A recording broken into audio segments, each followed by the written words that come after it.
Good morning to all of you. Stress science classes में आप सभी का स्वागत है।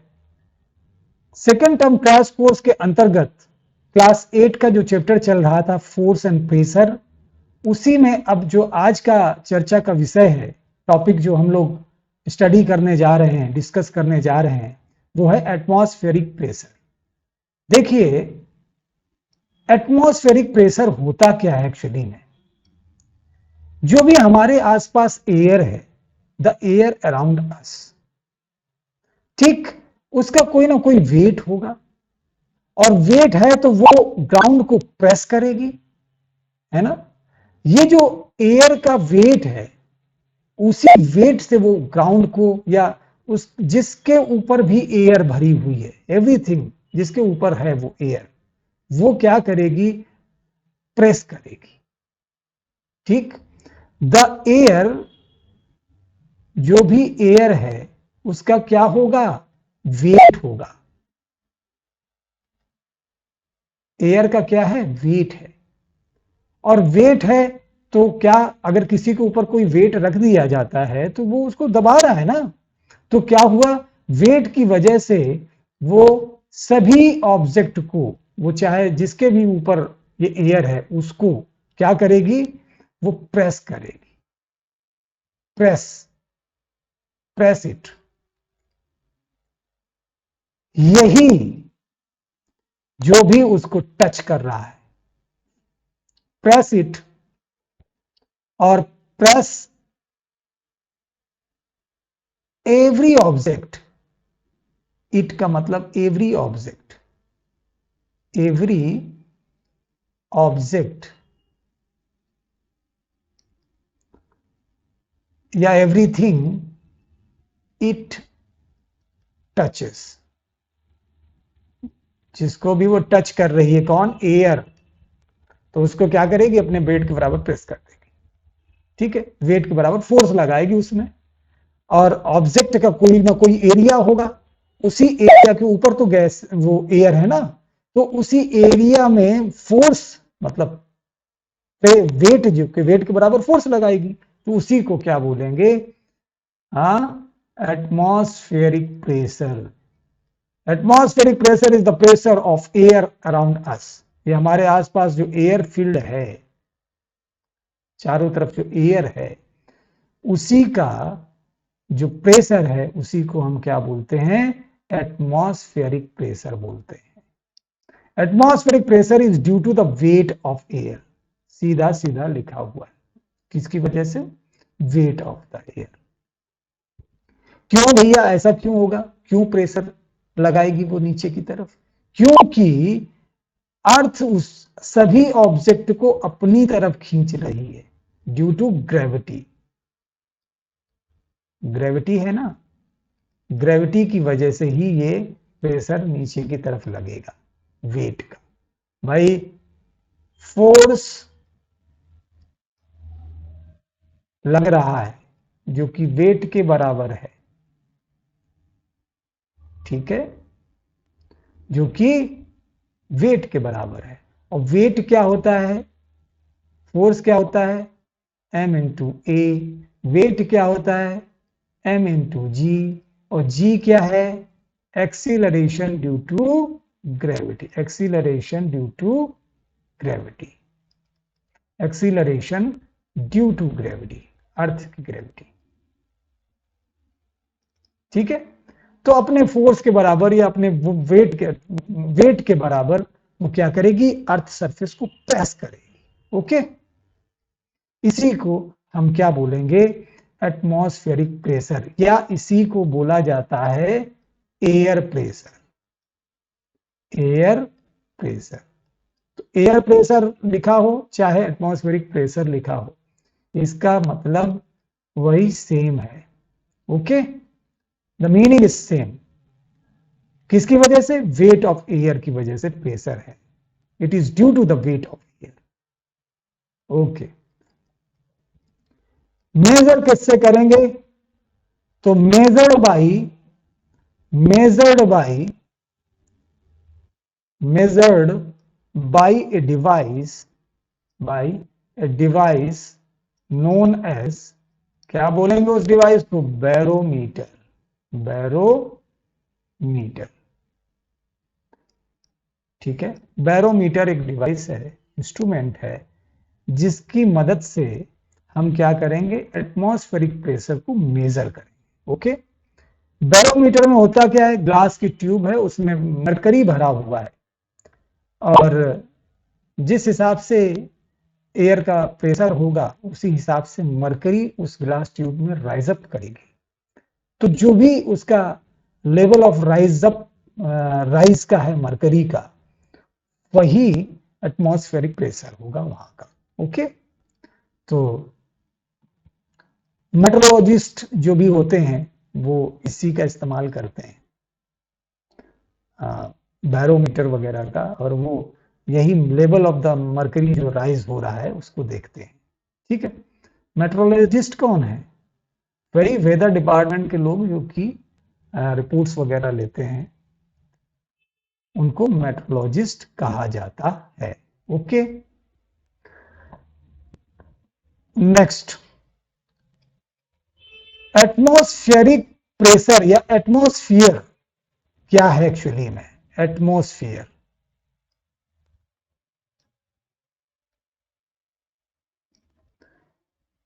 इसी को शॉर्ट में हम एटीएम इतना लिख देंगे, एटमॉस्फियर।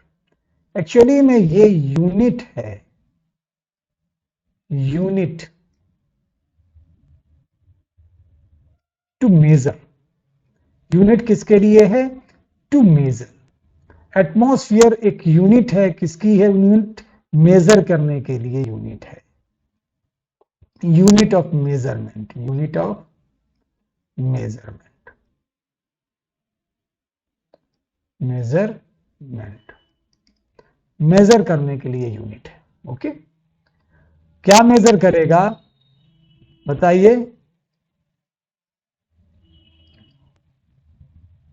एटमॉस्फेरिक प्रेशर को मेजर करेगा, जाहिर सी बात है। एटमॉस्फेरिक प्रेशर किसके? सी लेवल पे, सी लेवल पे। लेवल कौन सा होना चाहिए? सी लेवल। मैं आगे आ रहा हूंगा, इसको बढ़ा देते हैं सी लेवल पे। ओके। तो वन एटमॉस्फेरिक, एटमॉस्फियर, इसको यहीं पे लेते हैं, यहां पे लेते हैं। वन एटमॉस्फियर जो है एटीएम, वो कितना होगा उसको देखिए। इसको मेजर करेंगे सी लेवल पे, लेकिन टेम्परेचर भी होगा। टेम्परेचर क्या है? 15 डिग्री सेंटीग्रेड, ये टेम्परेचर होना चाहिए। ठीक है। 15 डिग्री सेंटीग्रेड सी लेवल पे मेजर करना है। 15 डिग्री सेंटीग्रेड पे जो भी मरकरी का लेवल चढ़ जाएगा वही एटमॉस्फेरिक प्रेशर होगा उसमें। ठीक है। ये 15 डिग्री सेंटीग्रेड, सेंटीग्रेड में अगर लिया है तो 15 डिग्री सेंटीग्रेड में होगा, और अगर ये फ़ारेनहाइट में होता तो 59 डिग्री फ़ारेनहाइट होता। ठीक। और 1 एटमॉस्फेयर इज इक्वल टू कितना होगा? वो कितना राइज अप कर जाएगा? ये 103 मिली बार, मिली बार्स इतना होता है।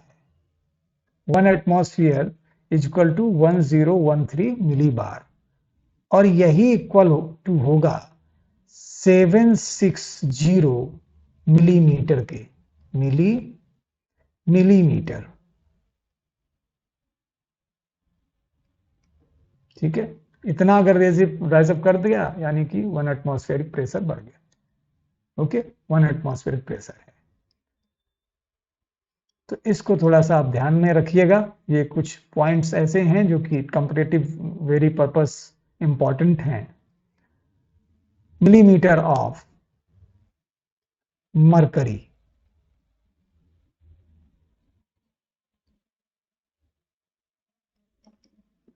तो 1 एटमॉस्फेयर एटमॉस्फेयर एक्चुअली में क्या है, यूनिट ऑफ मेजरमेंट है, और किस कंडीशन में मेजर किया जाता है, सी लेवल पे लिया जाता है, 15 डिग्री सेंटीग्रेड पे मेजर करते हैं। ओके, और 1 एटमॉस्फेरिक प्रेशर क्या है एक्चुअली में, कितने कितने के बराबर होता है, तो 1013 मिलीबार्स। वही इसी में बैरोमीटर में जो मरकरी का लेवल उठेगा तो वो कितना, अगर इतना मिलीबार्स उठ जाता है इसका मतलब 1 एटमॉस्फेरिक प्रेशर है, और अगर 760 मिलीमीटर उड़ जाता है तो भी वो वही है, 1 एटमॉस्फेयर। ओके, एल्टीट्यूड जैसे जैसे बढ़ेगा, एल्टीट्यूड का मतलब होता है ऊंचाई, जैसे जैसे एल्टीट्यूड बढ़ेगा तो लेवल जो है वो एटमॉस्फेरिक प्रेशर जो है वो ड्रॉप करेगा, नीचे की तरफ होगा। एल्टीट्यूड बढ़ने पर ऑन राइजिंग द एल्टीट्यूड, यहां पर मैं लिखे दे रहा हूं, on rising the altitude, rising the altitude, altitude, the level of rising the altitude, the level of atmospheric pressure will decrease. Level नहीं, atmospheric pressure, the atmospheric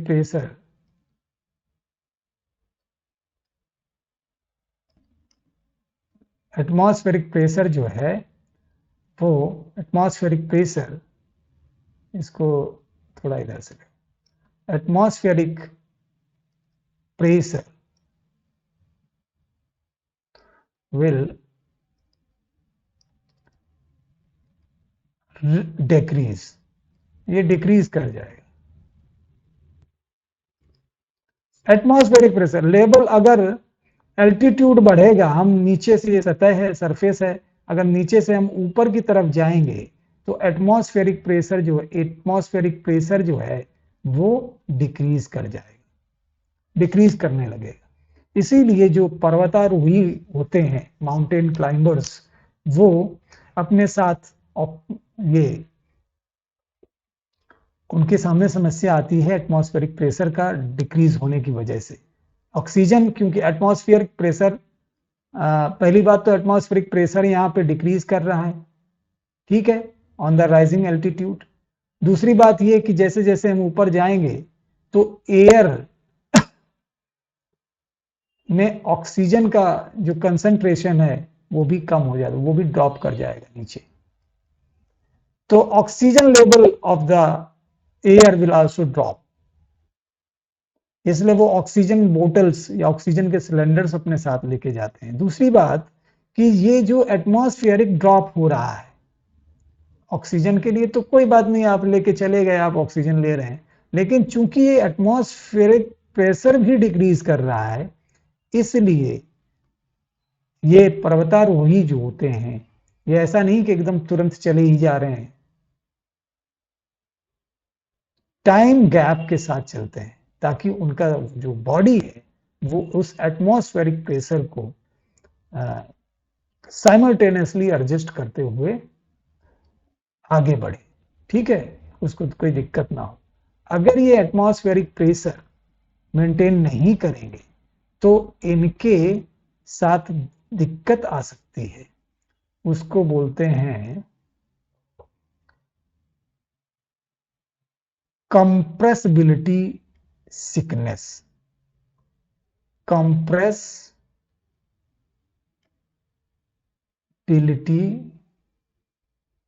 sickness, या इसी को बोलते हैं बैंड्स, ठीक है, कंप्रेसिबिलिटी सिकनेस आ जाएगी, या इसी को बोलेंगे क्या, बैंड्स आ जाते हैं उनके शरीर में। तो इसको कंप्लीट करने के लिए वो क्या करेंगे, रुकेंगे, और रुकने के बाद में फिर से 2-3 दिन अगर रुक गए, हो सकता है हफ्ते भर भी कहीं कहीं रुक जाते हैं, फिर उसके बाद में फिर आगे चलना शुरू करते हैं, ठीक। एल्टीट्यूड जैसे जैसे बढ़ता जाता है एटमॉस्फेरिक प्रेशर कम होता जाता है, उसी हिसाब से उनको एडजस्ट करते हुए वे आगे की तरफ जाते हैं। अचानक से ऊपर चले जाओ और अचानक से बाहर नीचे आ जाओ तो उससे दिक्कत आ जाएगी। ये सेम जो प्रॉब्लम है कंप्रेसिबिलिटी सिकनेस या बेंड्स की, ये स्कूबा डाइवर्स स्कूबा जो डाइवर्स होते हैं, जो नीचे समुद्र में भी डाइव करते हैं और एकदम अचानक से सरफेस पे आ जाते हैं, तो उनके साथ भी दिक्कत है। उनको भी प्रेशर मतलब कि अचानक सडन डिक्रीज और इंक्रीज इन फ्लक्चुएशन, जिसको बोलेंगे sudden fluctuation in the atmospheric pressure को देखना पड़ रहा है। प्रेशर को sudden fluctuation in the pressure की वजह से ही ये कंप्रेसिबिलिटी सिकनेस में आ जाती है या बेंड्स आ जाते हैं। तो वो चाहे स्कूबा डाइवर्स हो और चाहे आपके ऊपर जो माउंटेन के क्लाइंबर्स हो उनके साथ, या फिर जो पैरासूट्स वगैरह या एयरक्राफ्ट, पैरासूट्स,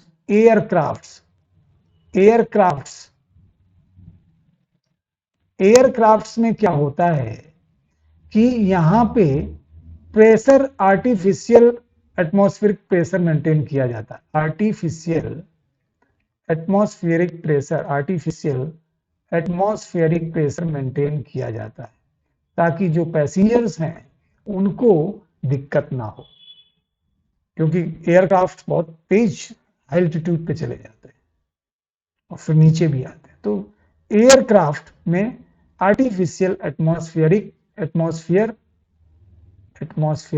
प्रेशर मेंटेन किया जाता है, ठीक है, ताकि उनके पैसेंजर्स को प्रॉब्लम ना आए। एयरप्लेन में देखिए, अब बात हो रही तो आपको बताना जरूरी है।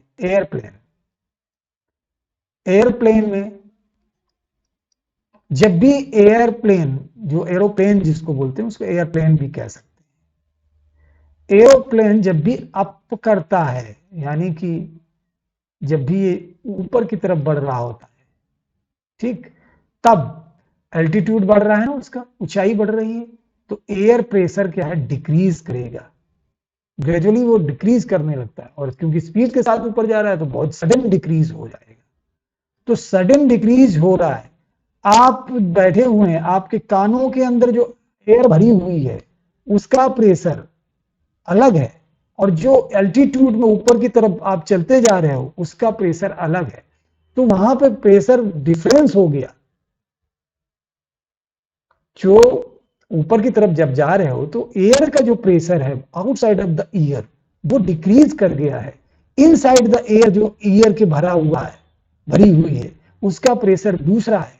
तो इन दोनों के बीच में गैप, मतलब डिफरेंस होने की वजह से पॉप्स इन ईयर्स आपको समझ में आएंगे। Pops in ear, ear pops, ear popping हो जाती है, पॉप्स इन ईयर्स। तो ये दोनों वाली सिचुएशन है, अप के समय और डाउन के समय। जब एयर लैंड कर रहा होगा तब भी, एरोप्लेन जब लैंड कर रहा होगा तब भी ये समस्या आएगी, क्योंकि ऊपर से जब आ रहे हो तो एयर प्रेशर कम है और नीचे एयर प्रेशर बढ़ रहा है। तो वही है, जब डाउन करेंगे, आप लैंड करेंगे, तो आपके इंटरनल ईयर में जो कान के अंदर जो एयर भरी हुई है उसका एटमॉस्फेरिक प्रेशर कम है, और जो बाहर जो एरोप्लेन नीचे आ रहा है वहां की एयर में उसका एटमॉस्फेरिक प्रेशर ज्यादा है, एयर प्रेशर ज्यादा है। तो एयर प्रेशर ज्यादा होने की वजह से आते समय एयर प्रेशर बढ़ेगा, जाते समय एयर प्रेशर कम होगा, और ये इसी वजह से जो कान में एकदम ऐसा लगता है कान बंद से भुच्च से हो गए, तो वो भुच्च से जो कान हो रहे हैं एक्चुअली में वो पॉप्स इन एयर, उसी को पॉप्स इन एयर बोलते हैं। ओके, तो ये due to the fluctuation in the air pressure ये सारी बातें हो रही। स्क्यूबा डाइवर्स वो मैंने आपको बता दिया। हाँ, क्लाइंबर्स की बातें मैंने आप कर दी। रही बात ऑक्सीजन का लेवल, ऑक्सीजन का लेवल जैसे जैसे ऊपर जाएंगे आप ऑक्सीजन का लेवल कम होगा। तो ऑक्सीजन का लेवल जब कम होता है तो हाई एल्टीट्यूड पे ऑक्सीजन के लेवल को आप उसको मेंटेन कर सकते हैं। कैसे? ऑक्सीजन बोतल आप लेके जाते हैं बहुत सारे लोग, और ऑक्सीजन बोतल लेके जा सकते हैं, ऑक्सीजन के सिलेंडर्स लेके जा सकते हैं। ओके, तो ऑक्सीजन की प्रॉब्लम वहां सॉर्ट आउट हो जाएगी। दूसरी बात, ये सबसे बड़ी समस्या जो है एटमॉस्फेरिक प्रेशर, तो इसको मेंटेन करने के लिए क्या करते हैं, वो अचानक से एकदम चढ़े नहीं चले जाते एल्टीट्यूड में। They use to stay for the for few of the days and then they start again their journey. Okay, aircraft की बातें हो गई। एटमॉस्फेरिक प्रेशर इंडिकेटर, अब देखो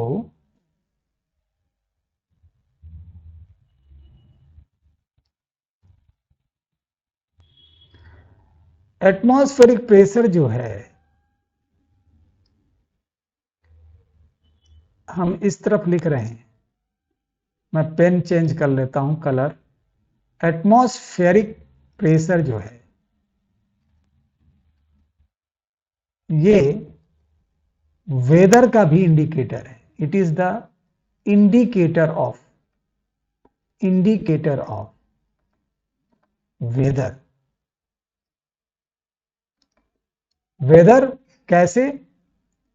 जब atmospheric pressure, low atmospheric pressure बन जाएगा आपके सराउंडिंग में, आपकी रीजन में, आपकी एरिया में, तब लो एटमॉस्फेरिक प्रेशर जब होगा, लो एटमॉस्फेरिक, अब इसको एटीएम लिखे दे रहा हूं, एटीएम मतलब atmospheric pressure. Low atmospheric pressure जब बनेगा आपके आसपास, तब कैसी सिचुएशन आएगी?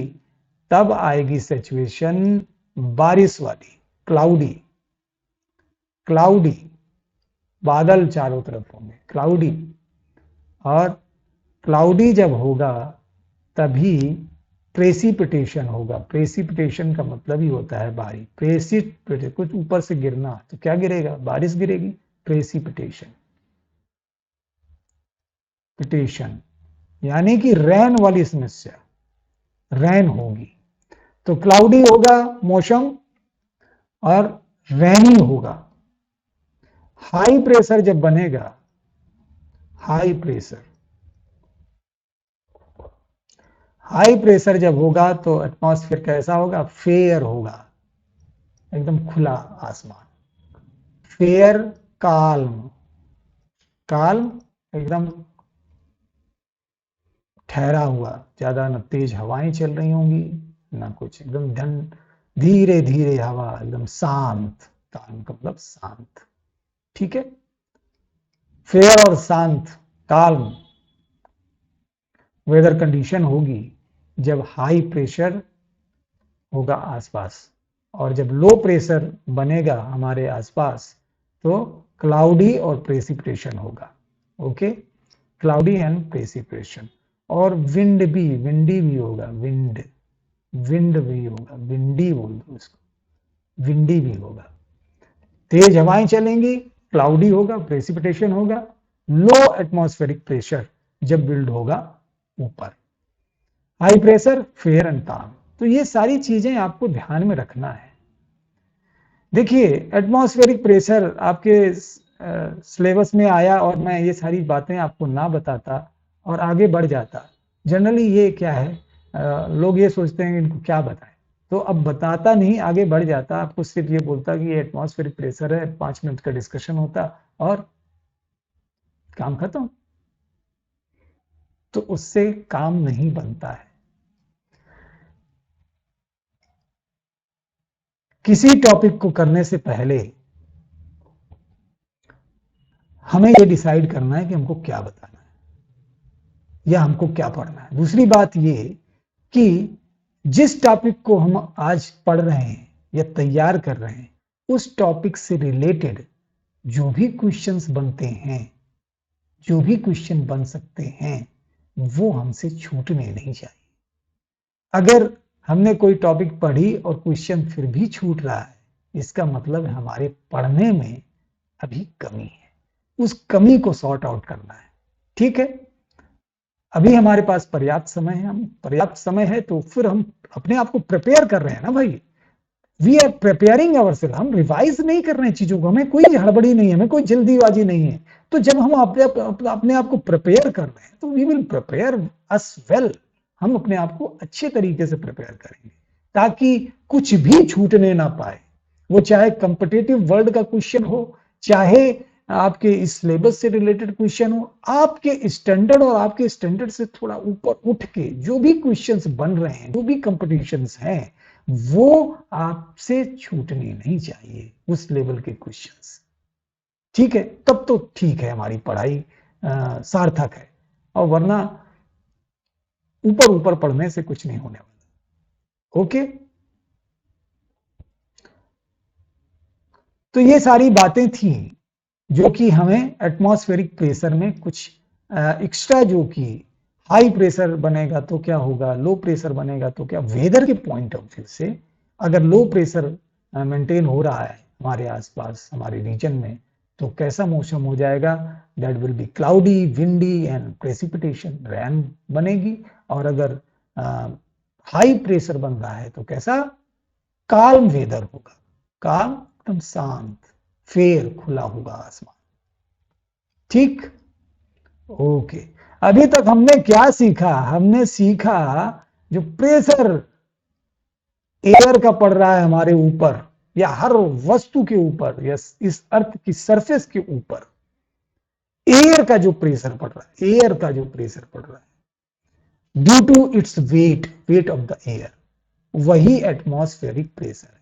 तो एटमॉस्फेरिक प्रेशर क्या है, एक किसी यूनिट एरिया में एयर प्रेशर जो ऊपर है, एयर जो भरी हुई है, उसके एयर का जो प्रेशर है उसको एटमॉस्फेरिक प्रेशर कहते हैं। ठीक है, उसको एटमॉस्फेरिक प्रेशर कहते हैं। ओके, तो एटमॉस्फेरिक प्रेशर में अब आते हैं अपनी स्लाइड पे। जो बातें थी वो हो गई, अब हम इस स्लाइड पे आते हैं। आज जो हमारा डिस्कशन है इसी स्लाइड का है, इस स्लाइड के अलावा हम कुछ और नहीं पढ़ने जा रहे।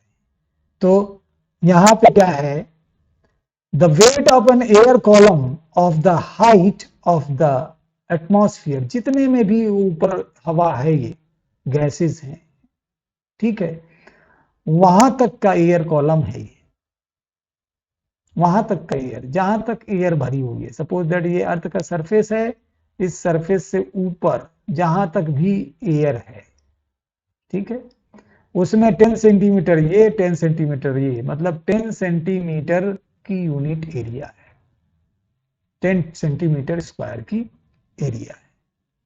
ठीक है, तो 10 सेंटीमीटर और 10 सेंटीमीटर ये, तो इसका मतलब क्या हुआ, 10 इंटू 10 सेंटीमीटर स्क्वायर, तो 10 इंटू 10 कितना हुआ भैया, 100 हो गया ना।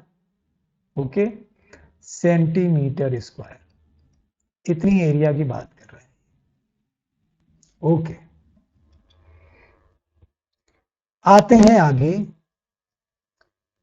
इसमें जो इतनी एरिया में जो प्रेशर पड़ेगा वो कितना होगा, ये एक अनुमान लगाया गया है, कैलकुलेशन किया गया है। 10 centimetre into 10 centimetre is as large as 1000 kg, कितना, 1000 kg।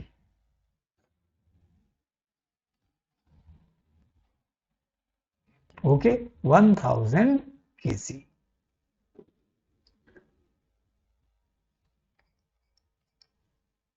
10 सेंटीमीटर 10 सेंटीमीटर का एक यूनिट एरिया ले लिया, उस पे ऊपर जितनी भी एयर भरी हुई है उसका कितना प्रेशर लगेगा, एक अनुमान है, ये अनुमान नहीं कैलकुलेशन है, क्या वो 1000 kg के बराबर लगेगा, 1000 kg। एरिया कितनी है भैया, 10 सेंटीमीटर चौड़ी, 10 सेंटीमीटर लंबी। ठीक, ये यूनिट एरिया है। इसमें पूरा ऊपर तक जितनी गैस भरी हुई है, एयर भरी हुई है, उसका कितना एटमॉस्फेरिक प्रेशर लगेगा? देखिए 1000 kg के बराबर लगेगा।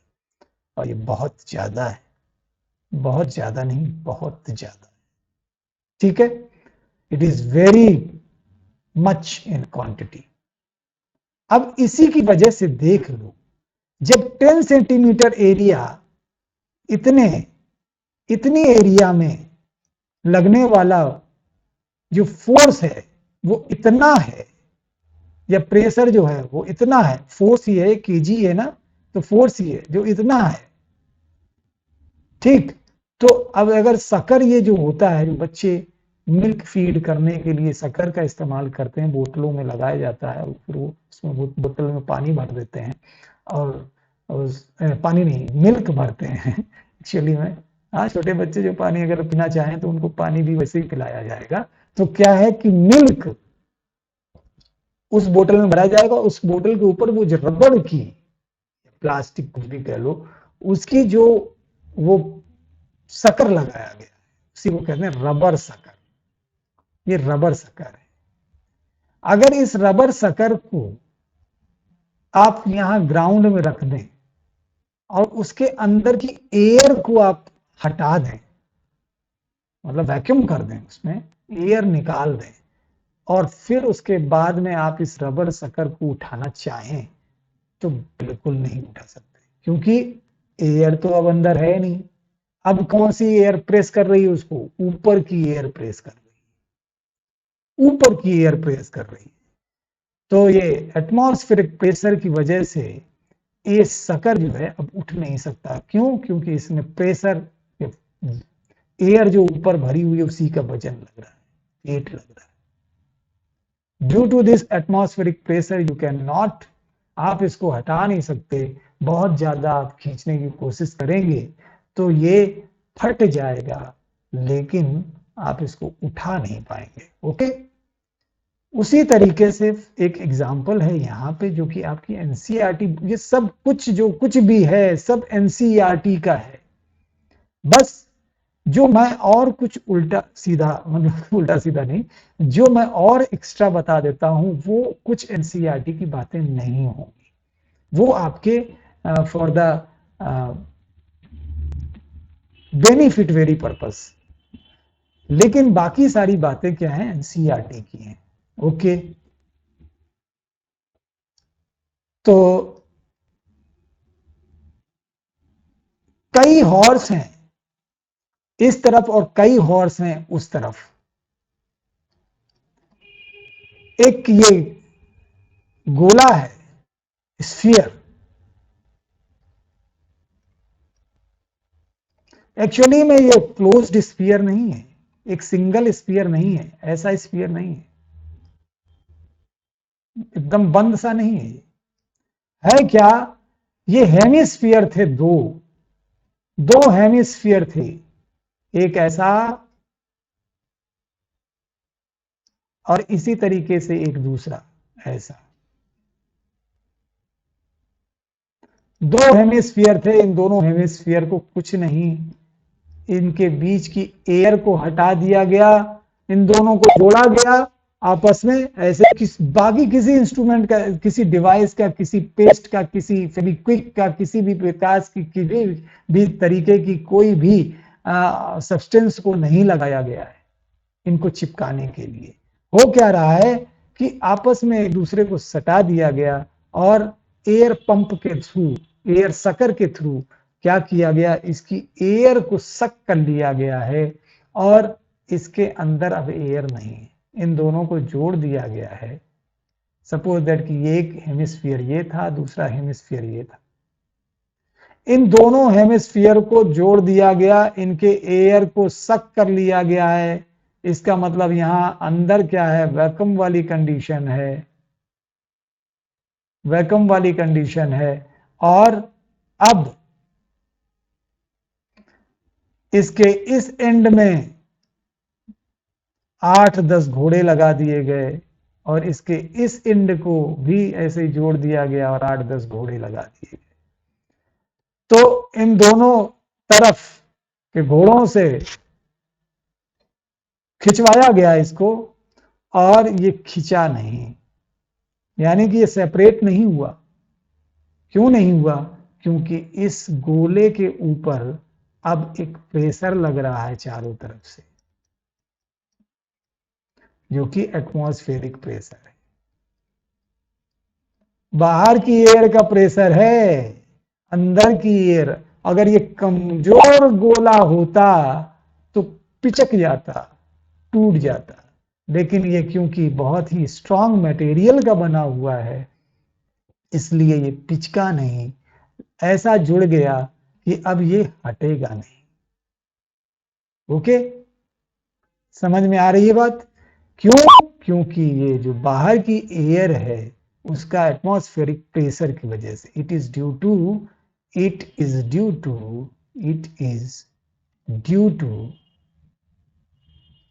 Atmospheric pressure, atmospheric pressure,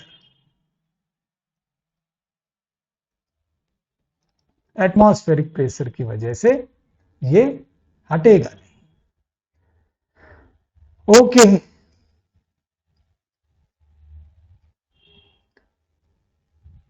compressibility sickness मैंने एक जगह लिखा था, एक्चुअली में उसको कंप्रेसिबिलिटी सिकनेस ना कह के हम कहेंगे डीकंप्रेस, क्योंकि डीकंप्रेस हो रहा है ना, डीकंप्रेस सिकनेस है वो। कहां कंप्रेसिबिलिटी सिकनेस लिखा था?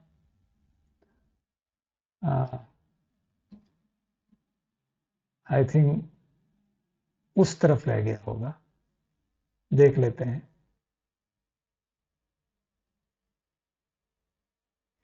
चलो ठीक है, आप उसको क्या है कि डीकंप्रेस सिकनेस बोलेंगे, डीकंप्रेशन सिकनेस, डीकंप्रेशन सिकनेस, यहां पे डीकंप्रेशन सिकनेस, कंप्रेशन